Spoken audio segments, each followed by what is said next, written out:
right, well, the post-election curtain is yet to fall, and it is for that reason why Siasa Brigade still stands tall. We continue rolling out insightful conversations that will definitely shape the future of Kenya's governance, not just in matters of politics, but also the economic landscape of this very country. It is always a pleasure to have you on yet another insightful edition of Siasa Brigade. My name is Richard Mwenja. Such a pleasure indeed. And as usual, with me is none other than the renowned public scholar and East Africa's most sought-after political strategist, the first of his name, Herman Manyora. Still aging like fine wine. I'm telling you. In a blue strip t-shirt. Yes. But that doesn't define your political affiliation. Feeling very, very young. Very, very young. Yes. The sky is blue. The sky, by the talking about colors blue, we've seen Kenya Defense Forces. They are still doing the dress rehearsal for the inauguration ceremony. Yes. And with this kind Some of them will be in blue. The Kenya Air Force. There will be no yellow, unfortunately. But let's talk matters the presidential standard. We've seen Uhuru's was blue. Now with the yellow wave all over Kenyan atmosphere, is that likely to inform the color of Ruto's presidential standard? I thought I saw some yellow. I thought something like, I think he has it. I think he has it already. It must. Yellow. A bit of Kanu must also there. A bit of Kanu and yellow. You know, Kanu has not left the scene. And the people were, JJ told people, come out of the let God rest his soul. Kanu will rule for 100 years. And Kanu is still there. All right. Uhuru came with a bird, TNA. Yes. Which was just a red cockerel. Jogoya Kanu. And a blue Kanu. I'm sure Ruto's standard will have some Kanu in it. You'll see. Kanu cannot live. Simon Irungu. Those who are trying from outside like Raila to kill Kanu, they have a problem. They have a problem. Yes. Simon Irungu has always had aspirations of joining the defense forces. And he says he's about to leave you so that he can join, and it will be a pleasure to serve under William Ruto. What do you say to him? It's good. We have to support William Ruto because he's our president. I also will be happy to serve under him. Do you think he'll be such a good commander-in-chief of the defense forces? You've seen the kind of relation between... No, let me tell you, and I've said this repeatedly, Ruto is a sharp guy. I have no doubt that he will take over the reins of power and he will move effectively, effortlessly. You've seen Uhuru, outgoing president, has boasted such a close relationship with especially the people in uniform, the KDF. For Ruto, would you advise him to actually be that close to the KDF? You know, I've always said our military is very professional, very effective. What reason would you have to antagonize them if you are the commander-in-chief? You've seen accusations of people like the vice chief of defense forces. No, that was misguided. That was wrong. That was stupid on the part of Chupkati. Don't say anything. Kinyua, everybody else, but not the defense forces. Please steer clear of the defense forces. People are actually... I've said that on Twitter. People have attacked me, but I know why I'm saying that. Nobody should attack our defense forces and bring them into the mess of politics. Even if you saw Gola there, even if you was there, talk about other people, leave him alone. Leave the military out of this. There are those who actually in fear. They say that probably our son of the soil, people from Luo Gola, will be first out once Ruto takes the sword. Do they have reasons to fear? They could have the reason to feel, but that will be useless. That will be foolish. That's the cause of the reason why I've come up with a new channel. Let's talk love. To tell people, the fact that you have the sword, the fact that you have the power, should not lead you into fighting small, cheap wars. All right. And then you could transgress. You could cross certain red lines. If you are seen to be punishing anybody from the military, you'll pay for it. I see. Yeah. Let's delve straight into today's conversation. We've seen the elections have come and go. We've seen Ruto's win has been validated by the Supreme Court. Correct. And we've seen some seasoned politicians talk of Embakasi East Member of Parliament Babu Owino coming forward and saying this was a long coy, more of a decoy, and it was just a plot to get the presidency to Ruto. And it was stage managed by none other than Uhuru Kenyatta. From where you sit, when you see such politicians, elected politicians who are still in power, hold such conversation and thoughts, don't you think that they pose potential threat to the stability and also to the goodwill of Ruto's regime? Why? They cannot change the Ruto's regime. Babu Owino has no power to shake Ruto. Ruto will be the president of the country and the commander-in-chief of the defense forces of Kenya. So what will Babu Owino do? I thought you were asking me those sentiments. Those sentiments are held by many people. There are many people who feel, and maybe it's because of they are still in the stages of grief, at that very painful initial stage. But many people overwhelmingly think Uhuru has played Raila. So you can't blame Babu Owino. That's the general feeling in the country. So if Uhuru must be told, let him be told. Let him be told. Yeah. But then again, As to whether it is true, that's another story. as to whether it's true, that's still another story. Yes. Come on. Yes. So there could be nuggets of truth in such thoughts that are harbored. What could be true is that his hand and effort to help Raila, if any, is not visible. Even before the court validated Ruto's win, we already were witnessing the mass exodus of Azimio-affiliated members of parliament and legislators moving to Kenya Kwanza camp. We've seen now he's been confirmed as the president-elect. Yes. And with that comes the entitlement of we are in government. Do you think that such thought will influence even much more exodus after he has been sworn in on Tuesday? Certainly, because the president has shown that's what he wants, then a lot of that will happen. But then don't you think our democracy stands at risk? It will be weakened because the opposition continues now to be weakened by the day. You could view it as part of the dynamics of politics of a young democracy like ours. Politics of the stomach. Politics, people going to parliament not because they have anything to offer the country. An overwhelming majority of legislators are not there because they have anything to offer. It's a position of prestige for some of them, a position of plunder for others, a place to go and do leisure. So that I'm not seeing many of our MPs being in parliament for country. No. So we are yet to get there. So you have we'll get there at some point where the overwhelming majority of those in parliament are people they want to offer to society. Not because they want to get to be MP to add another wife or, as in South Africa, another husband perhaps, or so that they may get the car loan and grants they get to live a better life, to be called Mheshimiwa, to get security and driver. Those can come as part of the pack, but not the main motivation for going to parliament. To the extent, therefore, that our MPs are just there, they have no ideological underpinnings. And so, with the court ruling, we've seen a number of casualties come on board. Key of them is none other than Stephen Musyoka Kalonzo. Yes. And this is the third time he is literally striving so much to be at the center part of the government. He tried this presidential bid, he failed. He's been with NASA in 2017, this time round under Azimio. Do you think that there are chances that he'll join Kenya Kwanza? And if he won't actually join, do you think that he's going to launch his presidential bid soon enough? Because what does the future portend for Kalonzo in Kenyan politics? Kalonzo is a politician. And ambition and politics go together. I don't think you will have deemed his ambition to be president merely because Azimio lost. He could still be ambitious. He could decide to play it in any way. He could join the government and from there work his way up.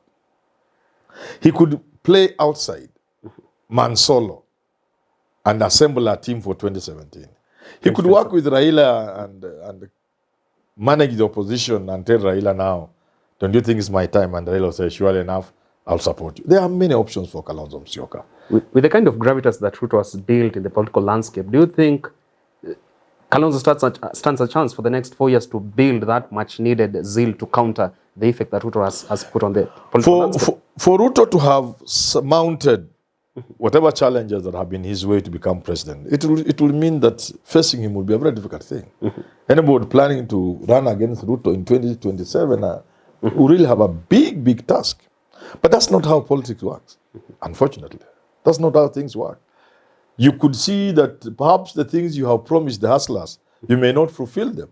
And there can be a rebellion against you. And therefore removing William Ruto may be a very small thing in 2027. Politics is not that predictable. The dynamics, things change and move, and they don't move always in a linear way, in a structured way. Supposing he's completely unable to keep his promises, and the cost of living goes. Because this problem we are facing here are global. They told Kenyans these are Kenyan problems. They said it was Uhuru and Raila. But the truth now that they're in State House, the truth is these things are global, some of them. As things stand currently, and if you are looking at the goal of 2027, do you think Kalonzo Musyoka is a potential threat to Ruto? At least he's the worthy competitor to Ruto. I think Kalonzo stands a good chance. He stands a good chance. Yeah, why?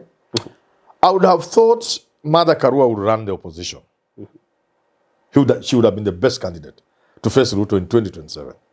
But you see, one of the narratives the opposition will have to drive a little more effective this time is the narrative of two communities ruling this country forever.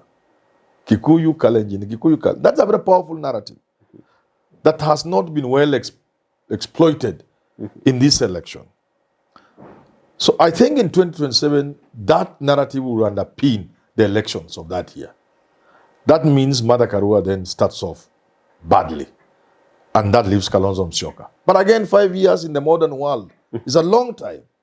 There are so many changes.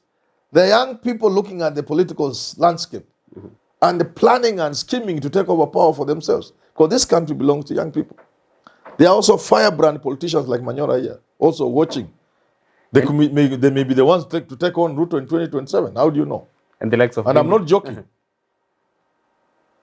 I am not joking. I could be among the people to take on Ruto in 2027. Where do you live? I had said if Raila won and he didn't live up to the expectations, I would take him on. Did I say that? You did. So Ruto should be prepared for me, perhaps. And also 2027. But in the meantime, I want to consider myself, when I start doing that, as royal opposition. royal opposition. Royal opposition, recognizing that Ruto is my president and offering my support and criticism where necessary. And as we move to 2027, mounting a serious presidential campaign. Do you think you'll counter the likes of Ndindi Nyoro, the loyal lieutenants? These ones, we shall knock them off. Let them. Now, you know, when you get power is when you begin to realize things are not what you thought. You know, you land in State House and you send somebody to the treasury, you find there's no money there. This country is broke. This country is broke. It is broke. And there has no borrowing capacity. The saving grace for Ruto, I've been talking to some media, is that he seems to have become the new blue-eyed boy for the West. The West support him as opposed to Raila, because he can give them a foothold in this country to kick out the Chinese from Kenya, East Africa, and ultimately Africa. So they will support him. To that extent, he may be lucky. To that extent, he may be lucky. Yeah. We've seen over 6 million Kenyans never voted for President-elect William Ruto. And right now, the fear in them is that probably Ruto might be quite self-centered and actually go back to the KANU eras whereby majority parastatals were under the Kalenjin community, workplace by diversity. That's what I'm talking about.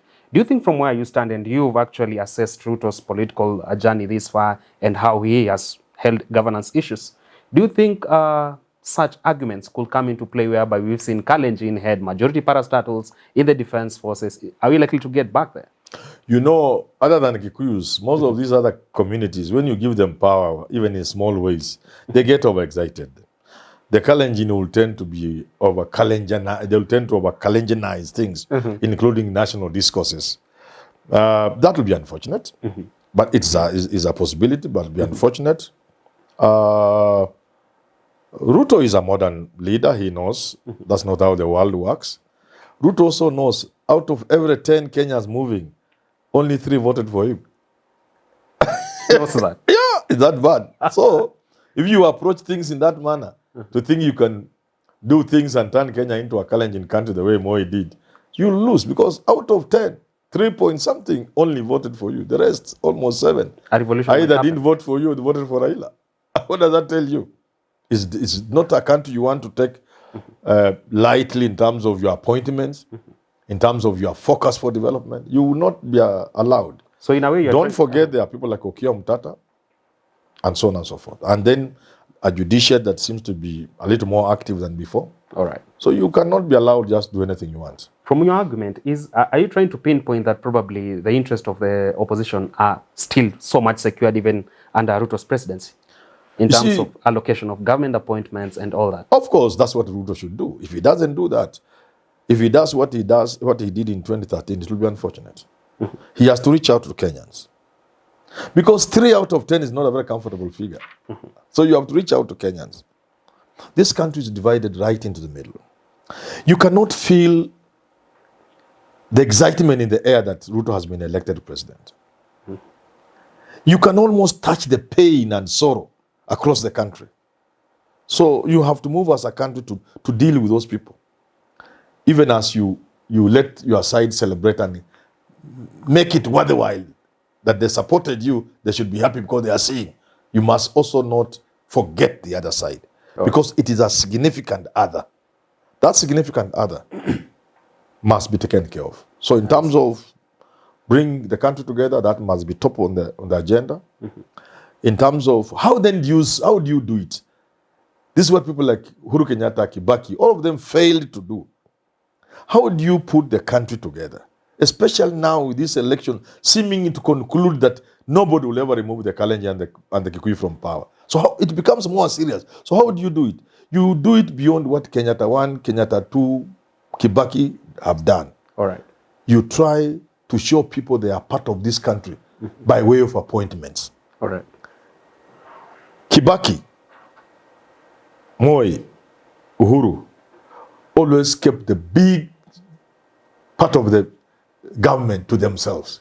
Treasury, KRA, you know, you know, even the security sector, you know, so that it was for Kikuyus and for Kalenjin. I think Ruto doesn't have that luxury. No, he doesn't have. He has no option. You know, he doesn't have that luxury. It will be a luxury, and it will be a bad gamble. He has to show the country that we belong to this country together. We have made a few political mistakes, and democracy does produce its own contradictions and mistakes and a bit of idiocy. That if the voter cannot see that you cannot have sustainable political order with only two communities being present, and they still want to vote for them, those are some of the contradictions of democracy. All right. So when you are at the top, then you begin to manage those contradictions. You know well, it's democracy that has produced this awkward situation where I'm Kalenjin, I've taken over from a Kikuyu. Before that, there was a Kalenjin. It's not sustainable. So it becomes part of the architecture of your politics, how you manage, how you maneuver. Yeah. All right. We've seen Ruto has ascended actually to power, and he's taken over the country that actually has public debt in tunes of over 9 trillion Kenya shillings. Yes. Huge unemployment in the country. Our healthcare sector is still under despicable conditions. Yeah. I should say that. But on a light note, you said, should actually Ruto ascend into presidency, there is highly chances that he'll get you a job to actually shape Kenya's economic setup. He has actually got to State House, and you said he'll give you a job. The chances are high compared to if Raila had ascended to State House. Have you made that call to him? You know, two things. People are asking that. Two things. Number one, some things you say in jest. So if I say Ruto can give me a job, that was just in jest. I wouldn't be surprised. I'm a Kenyan, I'm qualified. He knows Manyora is there. It's not like he doesn't know there's a man called Manyora. He knows it. I'm not a nobody. He knows I'm there. Why would he not know me? Like Stephen Leto. Yeah, there is also a likelihood that perhaps the chances of me getting into government will be higher if Ruto is president than if Raila. All these things are possibilities. But the more important thing is that it is not Manyora. It is when he forms his government in the 21st century, with the knowledge that half of the country is not happy and that there is no hope. The striking thing now is that that half seems to have come to the end of the road. It is quite dangerous, by the way, that for more than half of this country, the conclusion is none of us can ever be president. It's a very dangerous thing. So you want to manage that in the way of what things that send signals, things that people can touch and see. So in your forming of government, you have to put that into consideration. Let these sycophants and cronies around you take some backseat. Introduce some people in cabinet that even surprise people. That you mean Ruto could reach out to somebody like this and bring me into cabinet? Some may even refuse. But try to reach out to people as a way of demonstrating you understand the complexities of the situation we are in. That is actually, to me, dangerous. And for Manyora, I've said on this show and on TV and in my public pronouncements and that I'm a son of a peasant. I have come from a village and I'm still a villager. I own nothing. I have nothing and I'm an old man. And I'm not bothered whether you give me anything or not. And it won't even excite me that you have made me something. But I have the capacity to contribute to making this country a better place. So if somebody sees that in me and gives me a job, I'll be willing to serve. Because I'll not be serving him directly, but I'll be more like serving my country, fellow Kenyans. But I'm not dying for a job. Let it be go on record. I'm not dying for a job. I'm okay the way I am. When you've been the way I am all your life, and you are coming to the end of that life, what is it that can excite you? A job? A job cannot excite me. I can do and it. all that. I can do it. And I'm foolishly proud and overconfident that there are few Kenyans who can do the job I'm given better than me. I'm that foolish. That's how confident I am about myself in life. All right. I always see myself as a person with the capacities very few people have. And therefore I can serve my country. I see. But I'm not dying to be anything. Well, there you have it. Herman Manyora has just responded to the many of you who've been asking us if he's going to join Ruto'S government, because so many of you are expecting him to join Raila's government. I don't know why so many of you actually imagined that, but then you've heard it from the horse's mouth. Until next time on Siasa Brigade, my name is Richard Mwanja. Also remember to stay glued to this particular channel because we continue rolling out other editions of Business Glide, a show that we hope will have an impact on the future of Kenya's economy. Actually, it is hosted by none other than yours truly. So every Friday, every Monday, and at times on Wednesday, be glued to this particular channel. We also have other shows lined up for you. Candid Talk. We have Political Conversation with Jadiel Kabiro, Big Question with Simon Irungu, and also Rakim with the Public Opinion. So definitely, there is no other home in media coverage other than Nairobi Review, and particularly on YouTube at Herman Manyora channel. Until next time, my name is Richard Mwanja. God bless.